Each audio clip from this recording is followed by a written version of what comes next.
Thursday, June 13th, 2019. Oh, I'm sorry. I thought you were Pete.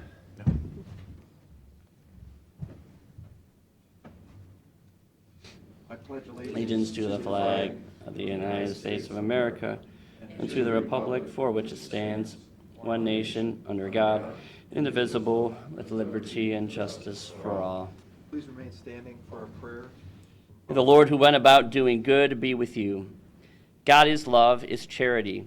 In the desire to make us share in his love, he sent his Son into the world to come to our aid and in gentle kindness to help those who were weak, sick, or unfortunate. In his great love for us all, Christ said that whatever we do for the least among us, we do for him. He called those who show mercy blessed of his Father and promised them eternal life. Let us then pray for the Lord's richest blessings on the members of this commission who are devoted to helping their brothers and sisters. Blessed are you, Lord God of mercy, who through your Son gave us a marvelous example of charity and the great commandment of love for one another. Send down your blessings of these your servants, who so generously devote themselves to helping others. When they are called on in times of need, let them faithfully serve you and their neighbor through Christ our Lord. And may Almighty God bless you, the Father, and the Son, and the Holy Spirit. Amen. Thank you. Thank you.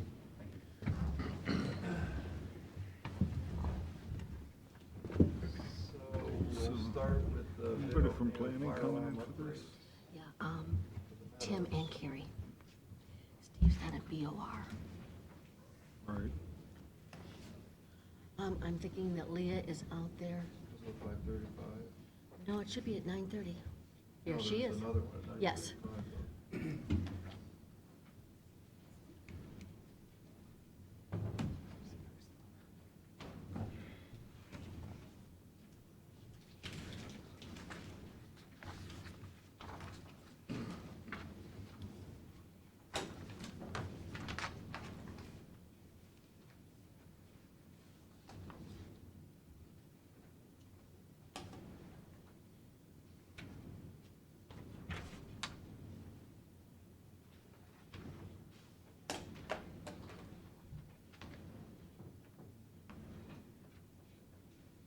Oh, yep, we're ready. This is the bid opening for the Meadows at Osborne Park fire alarm upgrades. The first bid is from Zenith Systems.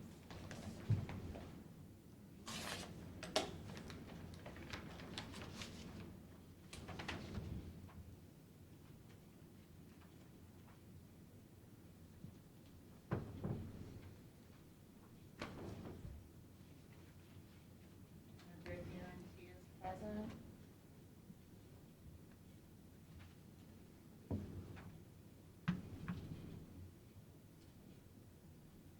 The total amount of the bid is $242,000.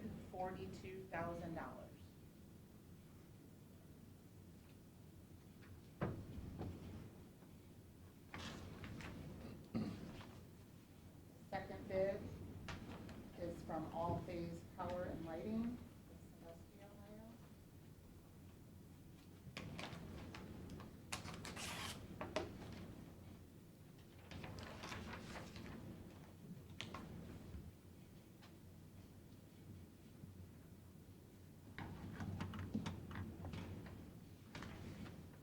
And the bid guarantee is present.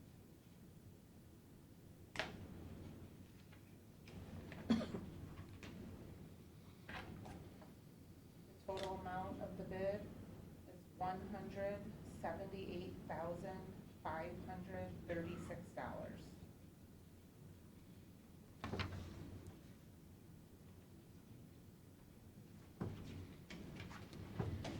I need a motion to accept this. Make a motion to turn into facilities for review. Second? Mr. Old? Yes. Mr. Schaffner? Yes. Mr. Shenigal? Yes. Yeah, I'm not sure their clock matches ours. The census people are already here too, just, you saw that? Oh, Okay. yeah, it's not my closet. Watch, we might put them on a little bit earlier then because they had to be in Berlin at 11.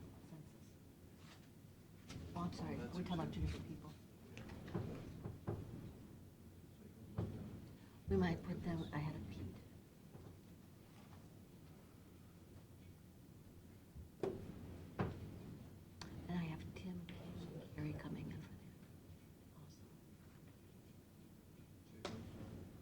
I already told them, I told Tim to come over early.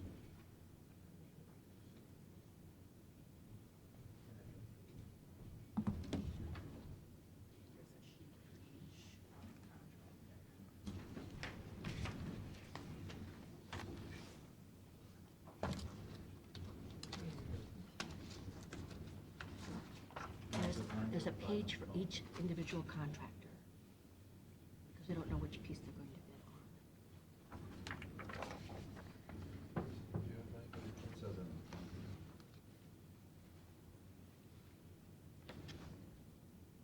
Are we early? No, I got 9:36. Yeah, go ahead. Okay. This is the bid for the Meadows at Osborne Park renovation project. The first bid is from Folk Construction Company out of Fort Clinton, Ohio.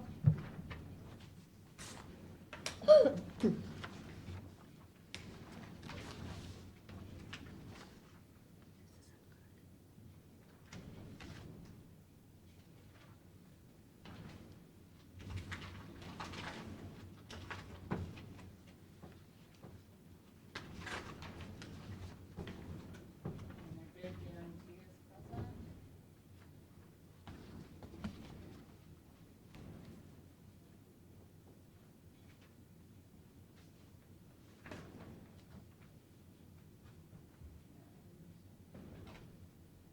Base bid, general trades contract in the amount of $552,000.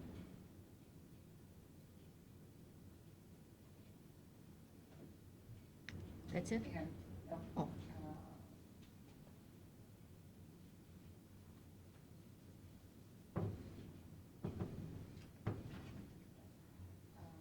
$552,000 even? Yes, Okay. even. And then, alternate one, canopy edition, general trades only,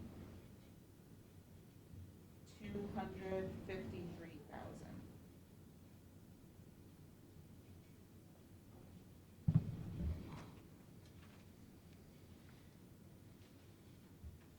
That's it.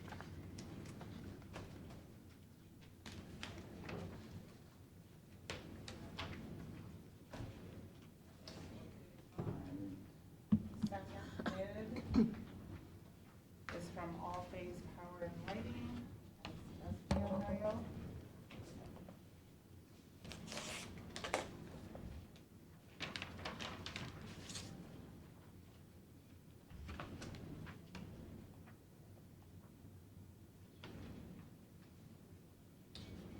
Bid guarantee is present.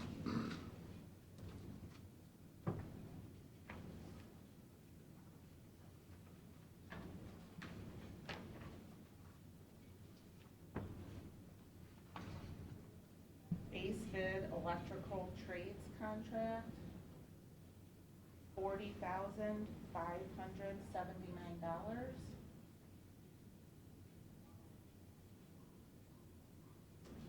And alternate one, canopy edition electrical only, $2,815.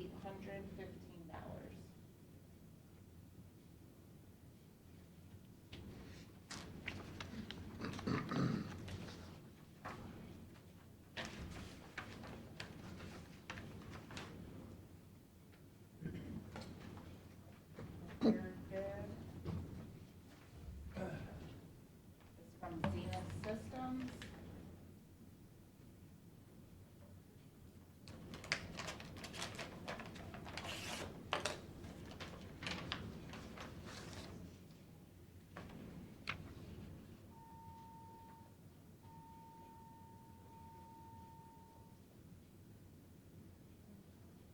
And their bid guarantee is present.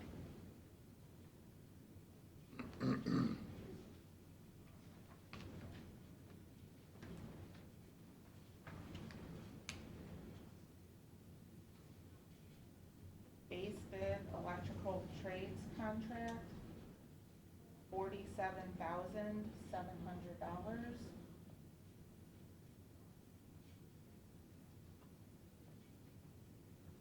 Alternate one, canopy edition electrical only, $2,470.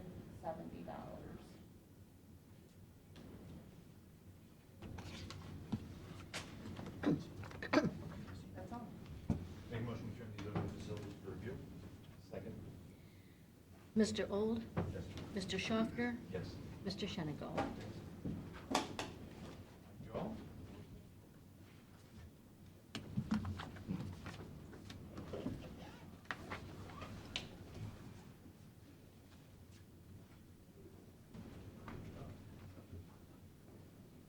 So we're gonna do the US Census. You guys can get out of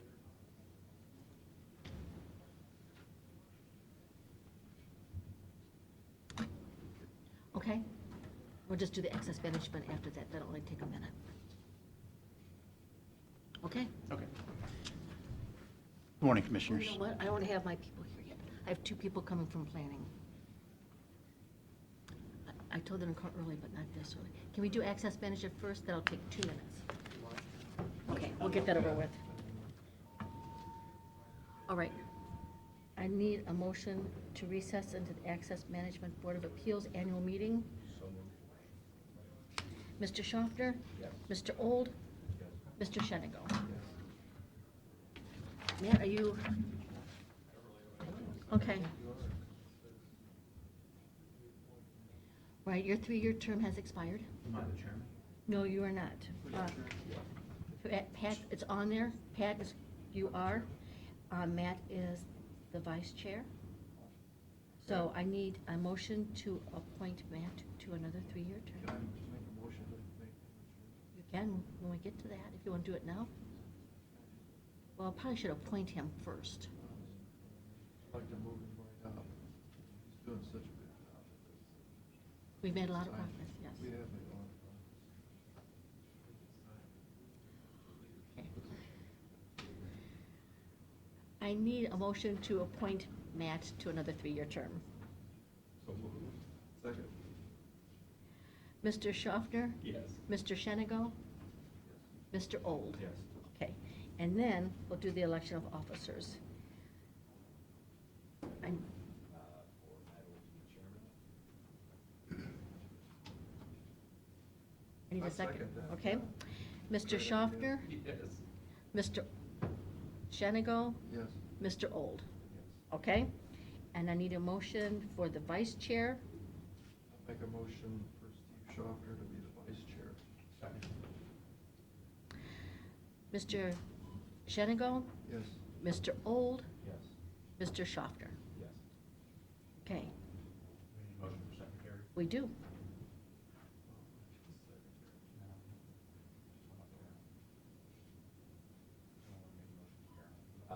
Make a motion to appoint Karen Lowenstein as secretary.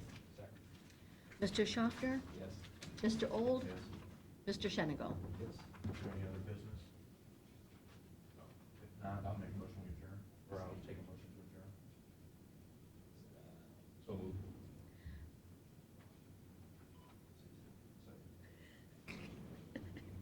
It's like, this is the first time we've done this. Mr. Schaffner? Yes. Mr. Shenigo? Yes.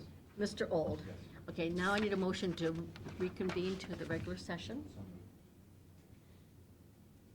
I need a second. Second. Mr. Old? Yes. Mr. Schaffner? Yes. Mr. Shenigo? Yes. All right. Congratulations.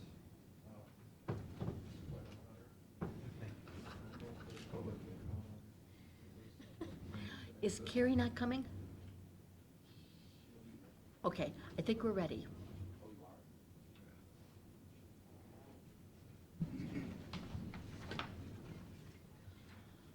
All right. Pictures and everything. Yeah.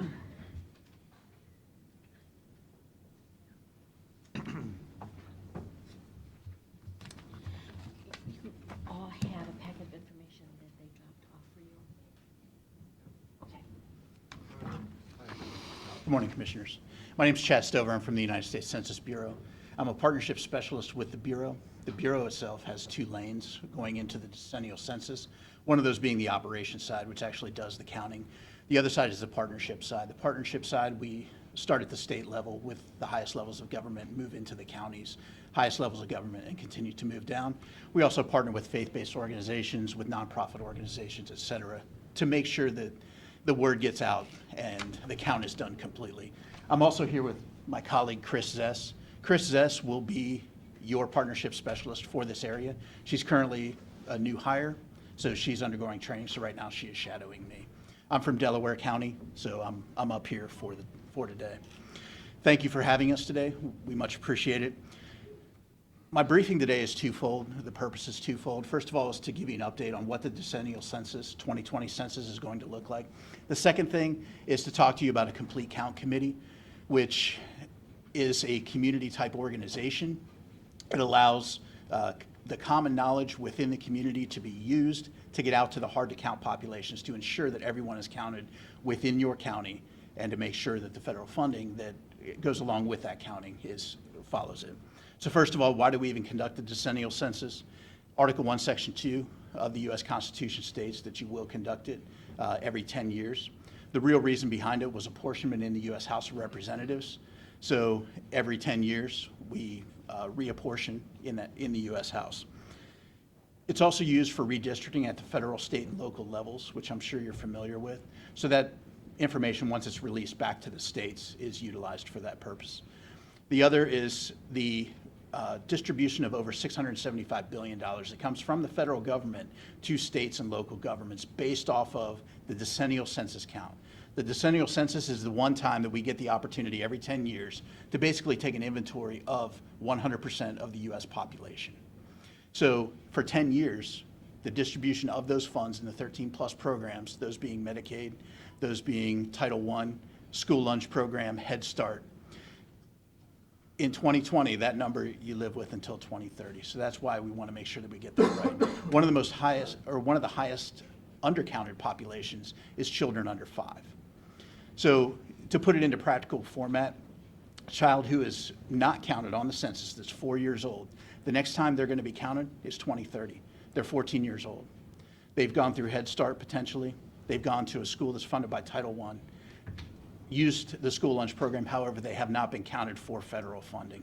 So it's just making sure that those people are counted. The reason they're not counted, people forget to put them on the census because there's complicated living situations out there. There's parents that are divorced. There's children that are living with grandparents. So it's making sure that we get the word out to all of these different populations. Additionally, we utilize census data on a daily basis for businesses. Businesses use our data on a daily basis, whether or not they're going to move to communities, whether or not they're going to move to certain parts of communities. Additionally, for grant applications, which I'm sure you're familiar with, to put through the state and the federal government. So our goal from the strategic side is to count everyone once, only once, and in the right place. So in the right place is right here within Erie County. What's changed for the 2020 census? We're still using traditional media methods, TV, radio, newspaper, because we understand that those still work. They worked in 2010. However, we also understand that social media is a huge portion of where people get their information and their news. So we have our communications department, we're on Facebook, we're on Twitter, we're on Pinterest, we're on Instagram. We already have messages that we can send. Insert County X, insert City X. And we can put positive tweets about the census to make sure everyone is informed. The second one, and really one of the biggest changes to the 2020 census, is this is the first year we're offering an internet self-response. So now you can go online and you can fill out your census form, hit send, and it's complete. It's in a secure location. So the way the timeline works out, and I'll just lay it out in general terms here, but around the 12th of March of 2020, households will receive the card which has a barcode and a number on it. They will be able to go online at that point to the census website, be able to click on the form, fill out all the information, hit send, and it's complete. They'll receive 2 reminders after that throughout the month of March, if they have not filled out their census online. By the 1st of April, which is Census Day, and that's one thing that we like to see is local communities within the county, et cetera, elected officials out there talking about the census around April 1st of 2020 and have an event on the 1st of April of 2020. So if you have not responded by the 1st of April of 2020, households will receive in the mail the actual questionnaire. The questionnaire comes to their house, they fill out the questionnaire, they can mail it in. Additionally, the other option that's available to them, they can call in. They can call into our phone banks, which actually speak over 50 languages. So regardless of the language that you speak as a primary language, you will be able to fill out the census form. The same way with the census form itself is offered in 12 languages plus English. You'll receive additional reminders throughout the month of April. If you still have not received or have not responded to the census by this point, and only if you have not responded, again, the internet self-response is still available throughout this entire time. Then the first part of May, that's when you'll hear the traditional knock at the door, which everyone thinks of when they think of the census. That's when our enumerators on the street, they will, and one other change, they will no longer carry around paper forms. Now they have a mobile device, whether it be a tablet or an iPhone. They go to the person's house, they ask them the information, they fill it out on their mobile phone, they hit send, and it's gone. So it's completely secure. They'll have a couple opportunities if people aren't home, if people don't want to give their information, they may come back. And then after that, then the numbers are calculated. By the 31st of December of 2020, the information goes to the President of the United States, and that's a not later than date. Not later than the 1st of April of 2021, the information is released back to the states. So basically during first quarter of calendar year of 2021, it's released back to the states. Another pitch that I would like to put in front of you today is also the job opportunities that we provide. During the census, during the decennial census, it's the largest peacetime operation the United States government undertakes. We hire over 500,000 people across the United States. We hire from local communities. The reason being, we like to put a local face on the census. Additionally, they know the community, they know the roads, they know the way to get around. So throughout the time period, we are going to send information to your county of hiring opportunities, recruiting opportunities that, if you don't mind, post on your Facebook page, put out in newsletters, et cetera. And that way, the people can go online, and again, all of our applications are done online too. They put their information online. Once a job becomes available in the area, then the people will be notified, and the jobs pay very well. Additionally, throughout the state of Ohio, we're going to open 8 offices total. One of those offices is currently open, that's in Columbus. That's the main office for Ohio. 7 additional offices throughout the state will be open. Those offices also employ people throughout the state. Those offices will remain open throughout, they'll open late this fall, and then they'll be open throughout the census itself. And then additionally, not only the date that is complete, but tear down, et cetera. So the new design for the census, we have to ensure we know where to count, and the first part of that is done basically sitting at a desk. We have our master address file. The post office has their master address file. Additionally, we rely on county planning and development boards. We put the information to them, new development, et cetera. And there's a good exchange of information there to make sure that we are sending to the latest and greatest addresses. Again, it goes to an address, not to a person. So as we get closer, we send people out in August and September timeframe, which is called address canvassing. The address canvassing, and the reason I like to mention this in front of county commissioners, because you have the sheriff's department, the people will be out on the streets in August and September verifying addresses that we cannot verify digitally. They will be wearing a badge that looks just like this. Every Census Bureau employee has a badge that's chipped. The reason I mention it, in some communities, people out in front of a house with an electronic device verifying an address may cause alarm to certain residents. They may call the police. Just wanted to let you know that. But it's also our first hiring opportunity and first large hiring opportunity throughout the area. So we are beginning now, and those opportunities are out there. They're temporary jobs, part-time jobs, senior citizens. It's a great opportunity to earn additional funding, as well as students getting out of high school. What does it pay per hour? It depends on location, sir, so I can average it out for you. Between 13 and 16 an hour is usually what they pay. But again, it's based on location. So when they go in to apply, they will actually see what the jobs pay, but that's a roundabout figure. The second thing is to motivate people to respond, and that's why I'm here with you today, is to go through from the highest levels of government, through the cities, the villages, through the nonprofit organizations, in forming a complete count committee. They have knowledge of the local community. They can motivate people that otherwise wouldn't respond to the census. We all know that there are people out there that will not respond, whether it's a distrust in government, whether it's just they don't want the government to have their information, or they just don't feel it's important, or they don't understand why it's important. So that's our responsibility, is to make sure that they do understand the importance. And that goes back to the initial reason why I told you that we even do the census. And part of that is the federal funding that comes to the community. A lot of people don't understand that. And then again, we count the population. One piece that I missed in that timeline is people that are on a rural route for mail. It's less than 5% of the US population, about. that do not receive mail at their house. They only receive it via post office box. Because anyone can get a post office box, we do not send to post office boxes. We only send to addresses where you receive the mail at your house. That said, we have filled that gap. We hire employees to physically go and deliver the census forms to their house. So they will have all three options available to them. It's just it won't come via their post office box. It'll be delivered to their house. And then, like I said, the results are released to the President of the United States and then back to the states. One thing that will increase the confidence of your constituents is the legal responsibility of the Census Bureau to maintain their information confidential and private. Title 13 of the U.S. Code, first of all, makes mandates that every person will fill out the census. The second part of that also mandates the U.S. Census Bureau to maintain their information confidential and private for a period of 72 years. A lot of people don't understand that. And that said, we can pull data, like I was saying, from the post office, other agencies. Other agencies cannot pull specific personal data from us. The only way that your information is ever released is via statistics. So it's put into statistical format, and then the public can actually view it. Other than that, from the president. Even IRS can't get your information? No, sir. From the president, CIA, IRS, FBI, CIA, and landlords. The reason I like to say landlords, if you have areas that have a high rental population, because there's some that they cap around 50% throughout areas in Ohio, a landlord cannot go back and say how many people filled out or how many people were registered in the U.S. Census in this apartment.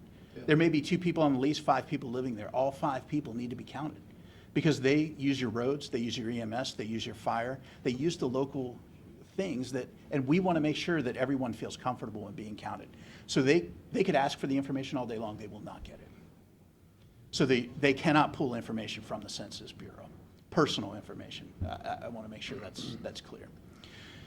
Additionally, census workers, everyone that we hire is required to take the oath. They must sign a non-disclosure agreement, and that non-disclosure agreement is not only for the period that they are with the Census Bureau, but for their entire lifetime. So for the rest of my life, Mr. Old, if I would release your information because I took it and I put it in my phone or the Census Bureau phone, sent the information off, if anyone ever asked me that information and I told them your personal information, I could go to jail for 5 years, $250,000 fine. And everyone takes that oath. So that's why when we employ people, you must be 18 years old, U.S. citizen, and you must pass a background check. The background check is basic suitability for federal employment. So we take it very serious that the people that are out there collecting information are in fact the people that we want out there collecting. We already talked about the timeline. One piece, in February, we're conducting group quarters. That's where we look at prisons, we look at institutions, schools, whether it's dormitories. We want to make sure that we count college students where they reside and not back home. So if they live back home, or if they live here, they go home to their parents on spring break in North Carolina in March and April timeframe, we're counting them in February here. We're making sure it's where they reside, and they live the majority of the time. Again, 1st of April 2020 is Census Day. So the Complete Count Committee is the second portion of my briefing. A Complete Count Committee itself, we're asking governments and organizations to form these Complete Count Committees. At the government level, a proclamation or a resolution is a way to form that so it has some teeth, and to appoint someone as the head of that Complete Count Committee. At that point, you can invite people in. We have a sample in the packets that we provided to you in the guide. On page 11 on the lower right-hand side, it's an example for a municipality, and that can expand to the county level too. It talks about the nonprofit organizations. It also talks about deans of schools, superintendents of schools, bring in the mayors from the local areas. And again, this is just a suggestion, and it is just a way.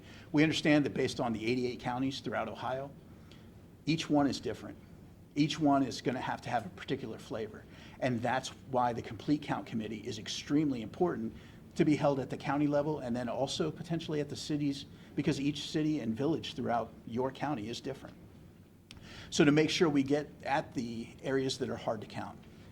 The other areas, or another population that's undercounted, African American males between 18 and 24. So if we're bringing in different organizations into that committee, how do we get to that community? Additionally, how do we get to other communities? Is it through faith-based organizations? So bringing in ministerial alliances to be able to go through trusted voices. And really that's who we're bringing into this, is trusted voices. Whether they hear it from a pastor, a minister, an imam on Saturday or Sunday, they hear it from a trusted voice and they're more apt to fill out the census. And that's where this complete count committee not only takes one voice from the federal government, from the county government, from a city government, but expands it into other realms of people's lives.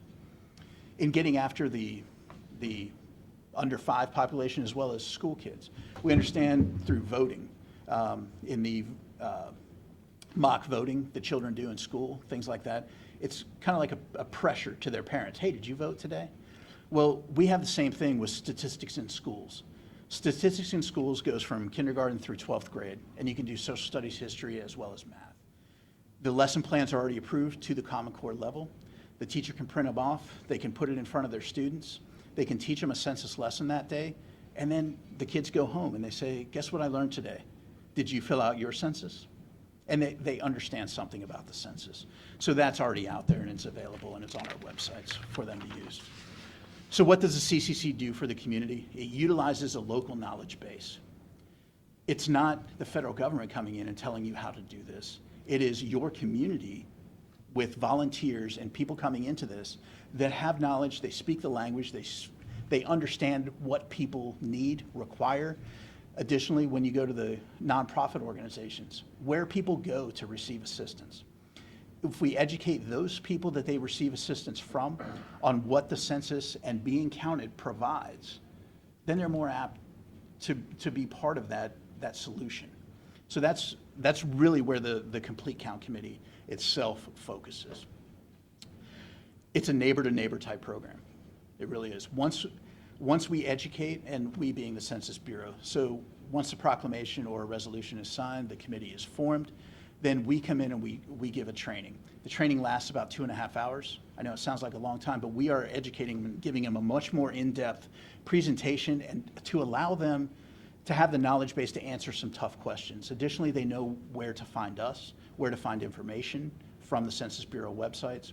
We teach them how to use tools to get after those hard-to-reach populations, because we understand that there are pockets within census tracts that are hard to reach. Some are higher than others. And when this local community base looks at it, they know the people that they need to go contact.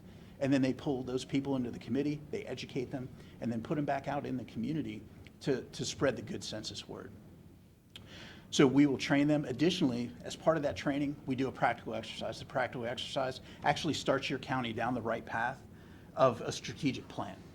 And that strategic plan will continue through the education phase, through the portion where we're starting to integrate into existing festivals and things like that until around the New Year timeframe. Then in the New Year, that's when the committee comes up with specific census events. Additionally, there's resources that come from within that, whether you pull your chambers of commerce in, things like that, where we can touch and reach out to multiple areas, as well as potentially get resources to conduct these events. So up to your questions, that's all I have for you today. So Tim, what are we gonna do to coordinate? So, we've done a complete count committee back in 2010, and it was very successful. It was very active. We had participation from state, federal, local politicians participate in a kickoff event on April 1st. And it was tremendously successful. We had it over at the Sandusky High School, NAACP was there, those hard-reach groups, we had them well represented. So we have done this in the past. We look forward to doing it again. Terry and I have already started pulling out some of the stuff that we did back in 2010 just to kind of refresh our memories. So, I think. I just want to add, there's $675 billion over that, right, nationally, that are census-guided programs. But here in Erie County, there's about 300 federal programs that rely on the census data. And in Erie County, participation rate in the last 2010 census was about 78%. Why that's important too is because in 2040, we are projected to lose almost 19% of our population. So not only is it a dollar, where are the dollars at, that rely on population and some of those other statistics, but I mean, I'm looking long-term too, 2040, 2030, 19%. I mean, we want to make sure we get everybody counted. As a planner, as a statistic nerd, I will tell you that the census is the most important thing. That's what we try to reinforce with people. The census is the most important thing you'll do every 10 years. It really is, because you have no idea what kind of impact it has. All those grants, the big checks that we get, Pat, those big checks come based on our population. So it's extremely important. I think people write it off, but we're going to try and bring everybody together, all the right players to form that complete count committee, and just reiterate. We're going to hammer on it and hammer on it and hammer on it. Our office brings in about 1.7 million a year census Driven programs, programs. It's people don't understand how important it is. If you get 78% that did the survey, Right. is there a calculation to figure out the other 100 to get it to 100%, or how does that? We have it broken out by jurisdictions. So we can look at the response rates by the jurisdiction and kind of go, hey, why didn't it, like Kelly's Island, okay, they were down, they only had 20% response rate. Well, there's like 365 people for the 2000 census, and then maybe only 200, or what did I say, 365, so maybe only 325 replied in the 2010 census. Well, that's going to show up as 20%, that you're losing a lot because it's only a few hundred people. However, that does tell us that, okay, we still have, those people, 20 or so people that didn't respond. What happened to them? So that's the accurate number. That's the number you put for the population. Yes. You don't figure out a. That's it. Yes. That going forward, that's 10 years. It's good for 10 years. Now, the Census Bureau will provide estimates annually, I was gonna say, so but how do you come up 99% with- of the grants that how do we you come up applied with the for. estimates? Sorry. Like I looked at the population last year, and it's down from the 77,000 people in Erie County down to 74,000. How do you figure that number? There's what's called the American Community Survey, which is one of the other 130 actual surveys that the Census Bureau does. The American Community Survey goes to a sample portion of the population, 250,000 households across the United States per month. And we really take a 5-year total. So the totals that you're going to see in our tools, Rome being one of those, is from 2012 through 2016. So that's a guess. That's based on the response that we get from those. They're estimates. Their estimates, They right. sell- that's And there's a the- margin of error built into those too. To expand on what Matt asked is, so how do you know there's 22% that didn't respond? It's based on what we mailed out and what we No, received back. On the 2010. Response rate. It's the response rate. 78% responded. So if you mailed out 100 and you only got 78 back, then your response Yeah. rate is 78%. But there's 22% out there somewhere. Well, we know, Go talk to them.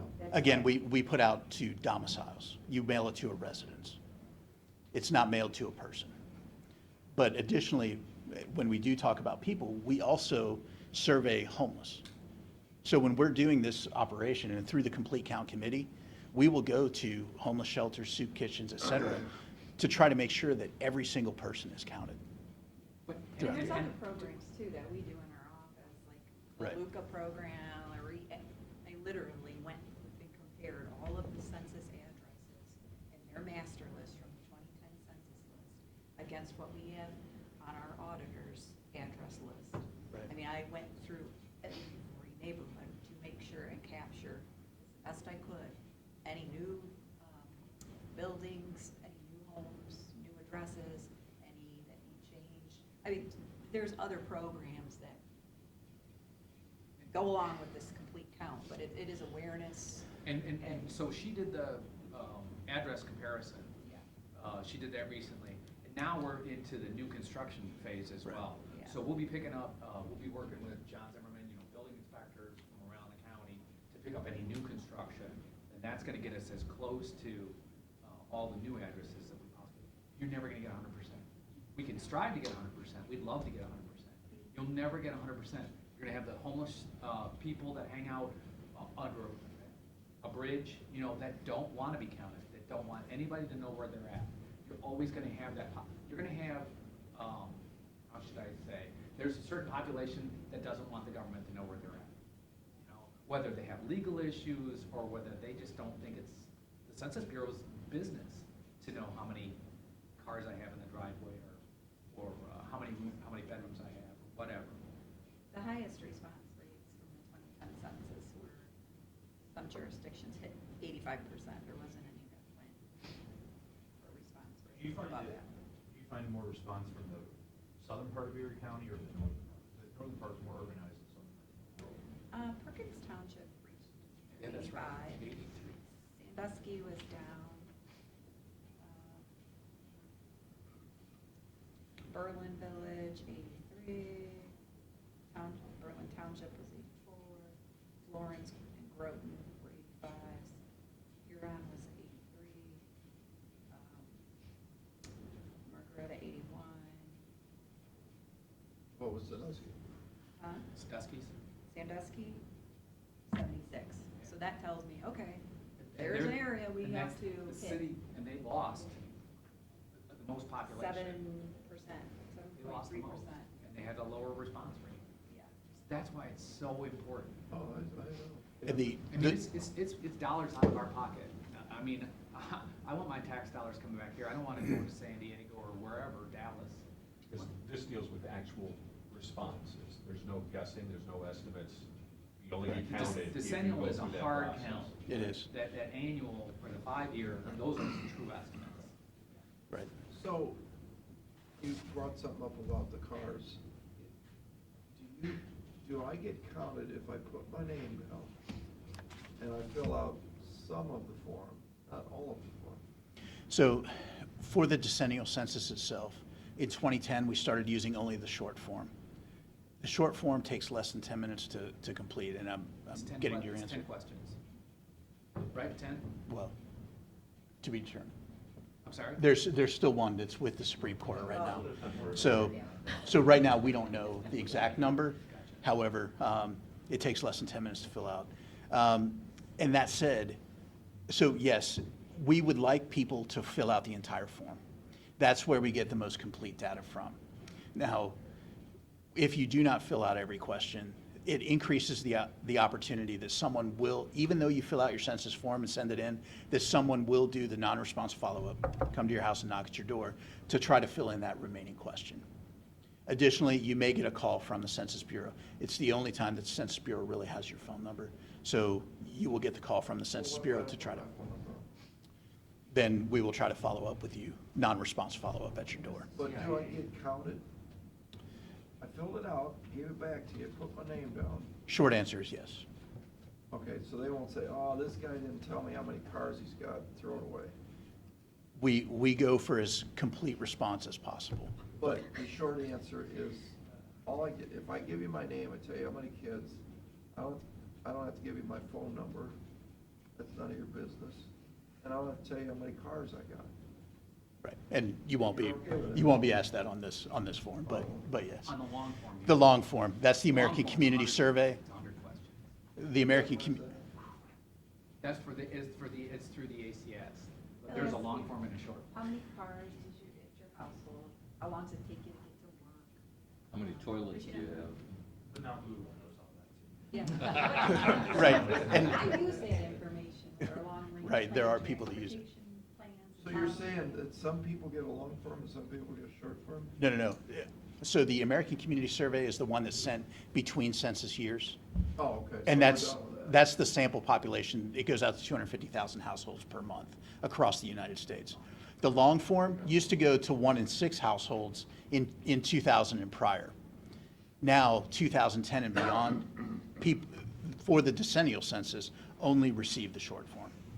We understood that not every, you're less likely to fill out a long form Yeah, than you. exactly. Correct, yes, sir, exactly. Many questions. Right, but the people that do receive the long form in the American Community Survey, that fills in a lot of the spots in Rome, response outreach area mapper, the questions you were asking about specific census tracts and what their low response score is and how many people basically are not going to respond.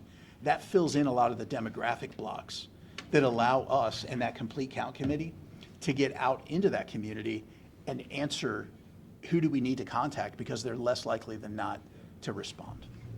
I've got a report that's due July 1st back to the state of Ohio. I've been on the Census Bureau's website using their data every day for probably the last 2 weeks.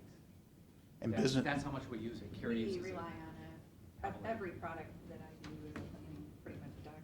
Well, I The think, MPO is when are you gonna set up this committee? We can do it, whenever. well, yeah, whenever. The thing is that you want to hit that window. You don't want to be too early. You No, don't want to right. bombard people because then they're going to just turn it off. Yep. So, last year, it was January, February, March that we really started to ramp stuff up. But the planning phase right now, I would like to have things in place by September, October. Matt, did you say your office is for some training? correct. This And time, or? that's why we like to see the committee set up earlier rather than later. That way we can train them to make sure that we have the widest outreach. Additionally, if you have cities that form complete count committees, that we have time to train them and they can be part of your committee also. It would be a regional planning-based organization, because we're pulling from, all the way from Vermillion to Cascade. And we will come out and train them. And then the committee may only meet once a month, once every 2 months leading up to September, October timeframe. And that's when they start to ramp up a little more. But really, and the bottom line to all this, step one is to pass a resolution or a proclamation, forming the committee and appointing who you would like. And then step two is actually formalizing, appointing a committee, filling in the blocks. And then step three is to train them. You can have as many as you want.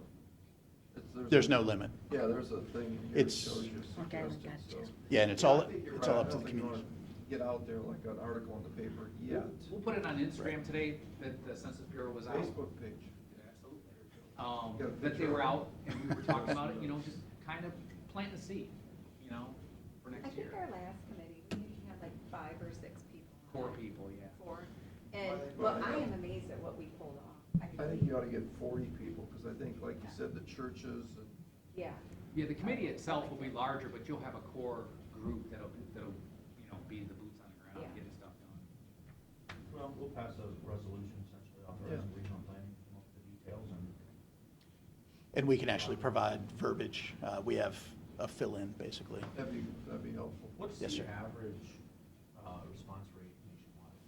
We're at 78.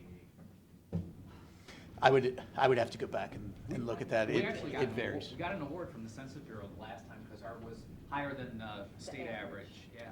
Oh, okay. Yeah, Yeah. we did well. It was 78% for 2010 across the state of Ohio.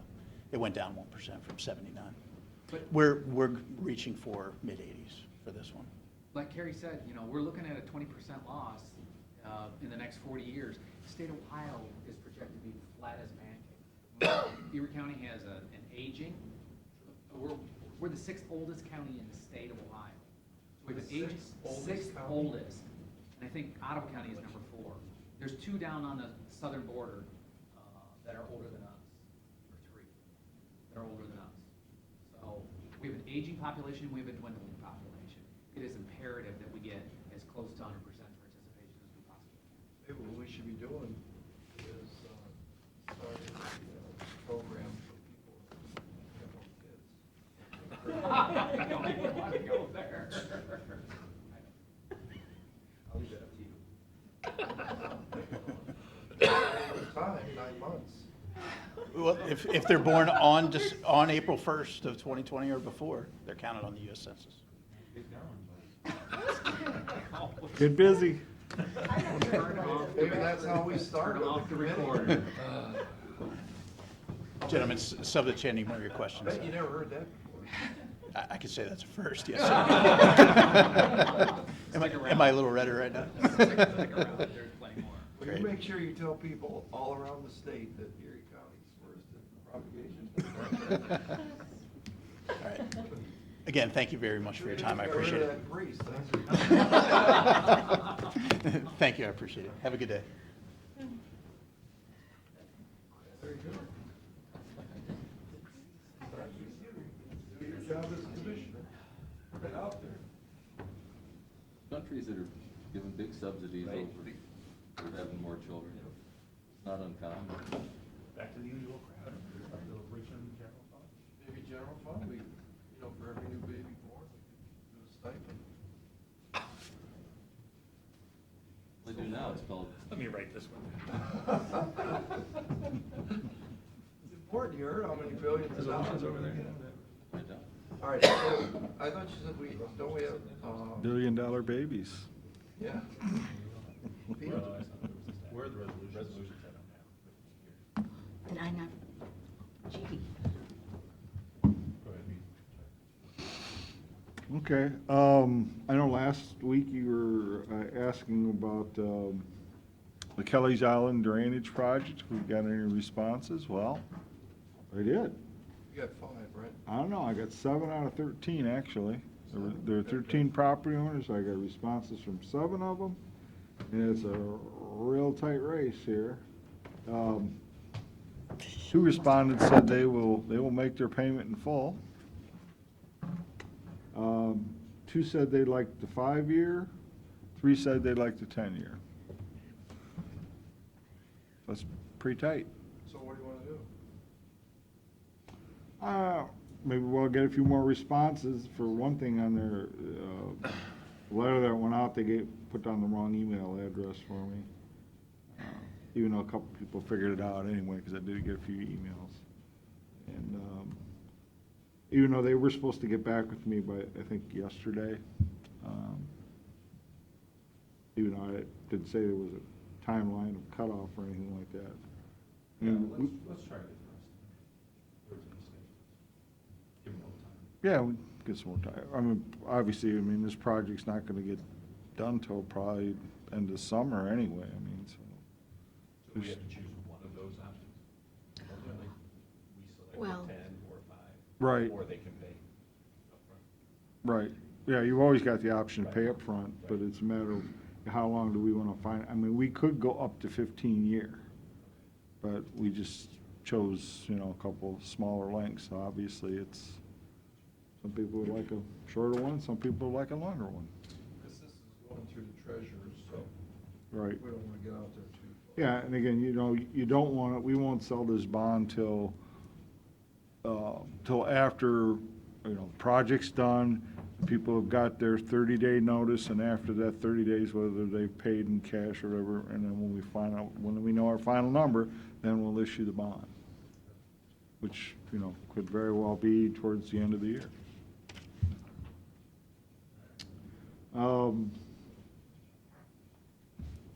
Also, just looking at some numbers, looking at the lodging tax numbers that we had deposits for the month of June. I think the last time we reported that, through May, the numbers were down 20%. It's gotten a little better, we're only down 12% now from a year For the ago. month or total? Huh? For the month or total? For the Total year? for year-to-date. You still think that'll straighten out? I don't think it really is gonna straighten up until next year. Really? Yeah. I thought they said it was some reporting problem. It's a timing issue. But it can't be a timing issue for 2 months. Yes, it can be. No, it's- if you Because we report- were getting significant monthly receipts. Right. Now you're getting quarterly, Now it's quarterly. but you're still, we've been talking about this for 2 months right now. I know. So you think next month the big influx is coming? No, we won't see that till August. It's 60 days behind, August 1? month of August. Yeah. We really won't see it till, again, you never really know till the summer's over, and that means November. Because of the 60-day lag. Yeah. Mm-hmm. So just keep an eye on it. That's all I got, gentlemen. What about, I see, how's our SDNA situation over in the Meadows? I see your payroll's 153, so is it, they must have more employees. They do. I think they're only down maybe a couple of people from where they'd like to be. On SDNA. Yeah, And no which is way better, yeah, no agency, which was way better. What was it, about 3 or 4 months ago, they were down about 17 total. Now we're only maybe 3 or 4.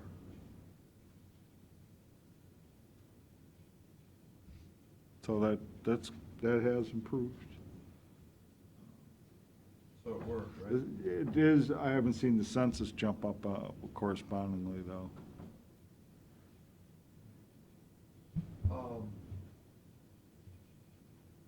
And then why don't you, just for the record, talk about this meeting Jonovich is doing next Thursday at 1, about this federal money on the flood damage. We should probably do an article in the paper on that, right? Because if we get enough people to come in, Mm-hmm. what we need, like, it's not much, like $275,000 of damage. Be honest with you, Pat, I really don't know much about this other than him scheduling this meeting. Yeah, if we get. From what I understand, though, this isn't for private damage, this is for damage of public property. Right, Yeah. but, for instance, here in Lagoon, that's all flooding over there. Mm-hmm. And we, as the public, have to put in $60,000, so. But it has to be. The road has to wash away. No, it's not improving to the future. So. It's got. In other words, yeah, existing infrastructure has been damaged and has to be rebuilt. But wouldn't the outlet of a creek be a public? It's not improved. It's a, stretching this, it's a ditch that is under, Hoffman Ditch is under ditch maintenance. Doesn't that make it a public improved ditch? Yeah, Why? if it's publicly maintained. It's been publicly maintained. And then it goes into City Huron, and their storm basins are overflooding. Okay, if you stretch this out in the Corps of Engineers and Ohio say, yep. Okay? There's gonna be definitions that you have to look at. It was roads, public break walls, piers, public piers. Ottawa County had to do that, and Glen Bay, they're the ones, they were dealing with that, and they've gone through this process already, declared the emergency, and are in that process now, but it was for docks, permanent Mhm. roads. And issues that they had in Fort Clinton over in North Bay as well. How about, that Jackson Street Pier thing? That's flooded. Certainly, we must have damages down there. Well, the wild card is that, my understanding is they have to be observed and documented damages, because that's some of the concern is what damages occurred under the water already, we don't know, so that doesn't count. Now, maybe it counts later, that's what my understanding is. First Street's been underwater for months, it seems like, but, because that's a municipal street. But it's not a matter of being underwater, it's what damage. I'm just wondering if it's, Oh, yeah. there's a washout on it, I don't know. Does a municipal street not count, you're saying? City? No, it would, No, it does. It does. sure. We're probably close, so Jim Forthover called me and was asking about the other people, and I just told Jonovich, I said, I want to pull everybody together in a room and bring our pencils and figure out what real damage we got. I've talked to Andy White, talked to Jim. Mm-hmm. I guess Tim's been in contact with the city and Kelly's Island, so I said, let's sit around and put our pencils on paper and see where we're at. Maybe we're close, maybe we're over. Kelly's Island sounds like we're pretty close, just on that project alone, What washed out there? roads. Really? Southeast tip of the island is having issues. I think the road's still open, but Oh, yeah, it's having issues. those are roads that are fairly low and close to the water, And the chaussee relatively doesn't speaking. count even though it's a public road. That's a private road. But it's still driven on by the public. It's a private road, my understanding. Tim's belief is it does not count. Yeah. I mean, there's an access easement agreement across it that's dedicated for public use. You might be able to stretch it for that, because that washes Because out too. well, if that was in the count, I'm sure we'd be over. Oh, yeah. They put tons of money in that. You want me to ask, to see a copy of the easement? Look at it. I mean, even though it's owned by Cedar Point, I mean, you gotta admit, I mean, it's public, a lot of public goes over top of that road. Yeah. Sure. Public road is defined though, so. That's always where you gotta fit in, is how they actually define it. All right, we got resolutions. Move for the approval of minutes of the May 30th and June 6th commission meetings. Second? Mr. Schaffner? Yes. Mr. Old? Yes.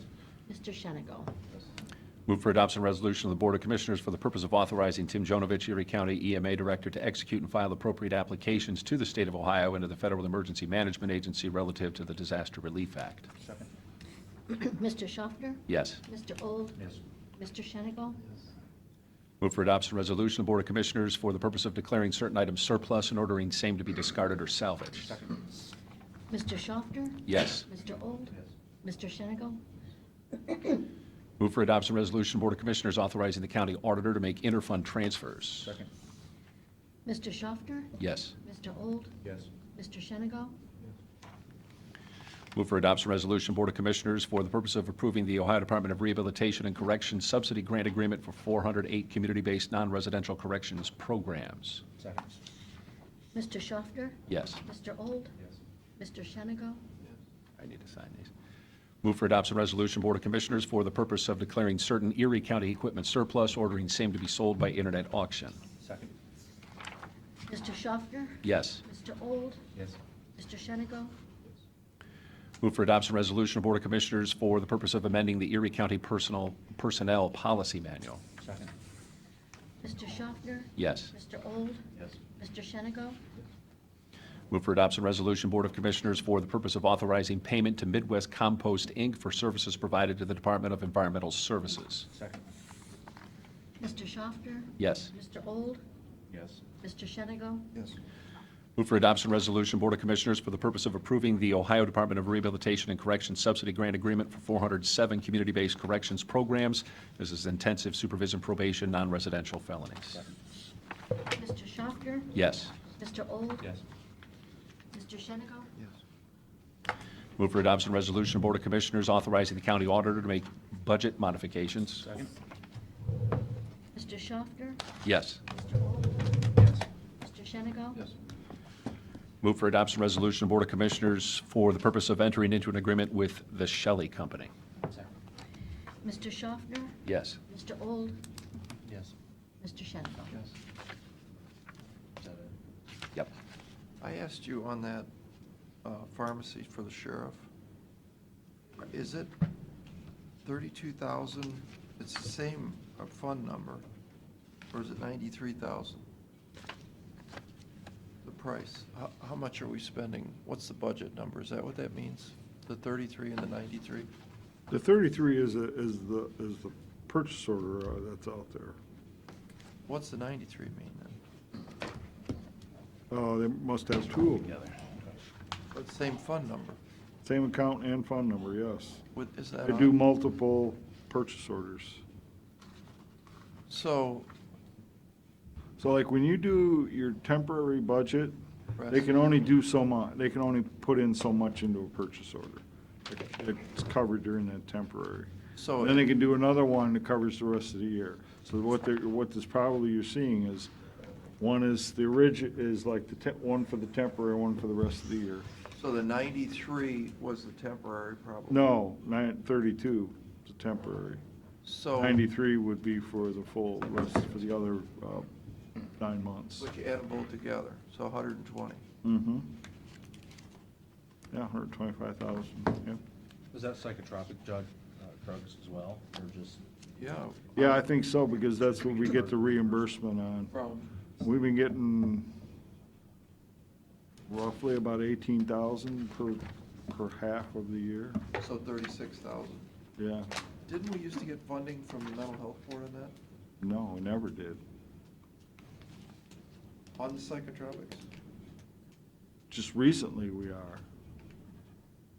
It's funneled through our mental health board, but it's out of state monies, correct? Through the mental health board, though. I didn't know that. So Yeah, it's but not out of their funds, it's out of the state funds. Exactly. We never get any money out of their funds. So the same thing on the food, Yeah, that's 200,000 mm-hmm. Right, for the year. yeah, So we can feed the people for 200,000, but it costs us 120,000 to give them drugs. mm-hmm. Something seem a little weird to you on that?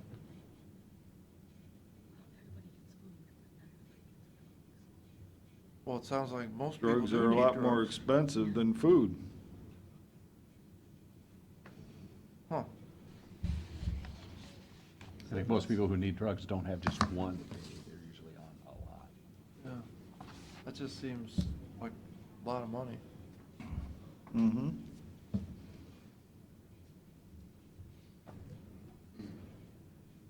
Has anybody went to drug repository for this drugs? Because they have tons of psychotropics for free. Don't know. I mean, this is out of general fund, right, the drugs? Yeah. I mean, she has a lot of that stuff down there that she can't give away. You mean, it's like serving our Savior? or Yeah, something? well, it's through Buddha or Drug, they have, tons of that stuff down there. I don't know. It's probably worth looking into. Mhm. All right. Is there any public comment? If not, I'll make a motion to adjourn. Second? Mr. Old? Yes. Mr. Schaffner? Yes. Mr. Shenigo?